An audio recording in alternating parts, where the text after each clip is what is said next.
Menden ayrıl da Firdevs'e kiyovga çık. Men? Firdevs'e kiyovga çıkar için men sana kiyovga çıkmadım. Birinci mehabetin neydi? Yok! Аларның мәхәббәтләре дә үзләре кебек, сәер һәм тынгысыз. Бер яктан авырлыклары белән тормыш сынаса, икенче яктан алар үзләре бер-берсен сыный. Тиздән әлеге бетмәс сүз көрәштерүләрдән торган гаилә драмасы ялгыз мәхәббәт тарихына әверелә. Кеше тормышын гаиләдән башка күз алдына китерү мөмкин түгел. Берәүләр өчен гаилә ныклы терәк булса, икенчеләренә исә күп кенә сынаулар һәм кыенлыклар китерергә мөмкин.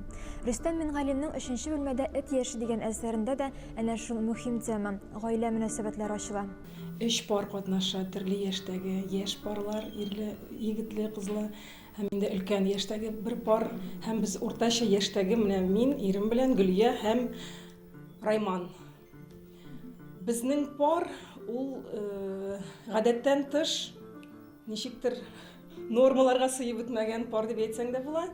Чөнки аларның мәхәббәтләре бик шашкын, дуамал, тынычсыз, тынгысыз. Ире барысына да түзә, хатыны бәхетле булыр өчен, ире бик күп нәрсәгә күзен йомып, бөтен бик күп әйбергә риза булып, хатыны бәхетле булсын дип яши.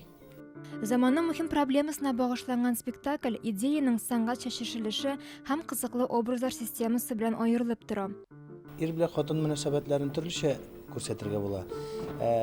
Кемдер шашып ярата, кемдер тыныч ярата дигәндәй, менә без бу спектакльдә үзенчәлекле итеп күрсәтергә булдык. Шуңа күрә барысын да әйтеп бетермим. Үзебезнең тамашачыларыбыз килгәч күрерләр. 3нче бүлмәдә «Эт яше» дигән пьесаның авторы, драматург Аплат Тукай исемендәге премия лауреаты Рөстәм Мингалим. Әлеге пьесаны ул 80нче елларда яза, һәм ул аның иң кадерле әсәрләренең берсе була. Тинчурин театрында аны режиссер Резида Гарипова сәхнәләштерә. Заманча драматургия бармы соң ул дип сорарга яратучыларга бу үзенә күрә бер җавап та. Безнең репертуарыбызда андый спектакль булмады дип әйтсәң дә була. Аның уйнау манерасы да бүтәнчәрәк, аның музыкалары, аның сәхнә төзелеше, киемнәре әз генә аерылып тора башкалардан. Шуңа күрә менә без шул яңа тормышка ничектер сыешып, тырышып эшләп йөрибез. Спектакльнең мавыктыргыч сюжет сызыгын образлар чишелеше генә түгел, залог белән ясалган декорациялар да тулыландыра. Булары исә рәссам Альбина Хусаиновның иҗат җимеше. Альбина Италиянең Флоренция шәһәрендә урнашкан Европаның беренче нәфис сәнгать академиясе студенты. Һәм бу аның Тинчурин театрында беренче эше.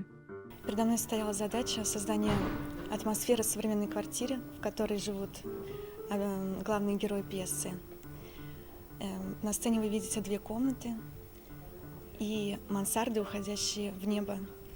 Это открывает пространство для их надежд, их целей в жизни, о том, к чему они стремятся. Они не закрыты только у себя дома своими переживаниями. У них также есть свои мечты и надежды. 3нче бүлмәдә «Эт яши». Эт образы символик рәвештә генә бирелсә дә, әсәрдә аның әһәмияте зур. Гомумән, бу спектакльнең сере бар, һәм ул тамашачыга тиздән ачылыр.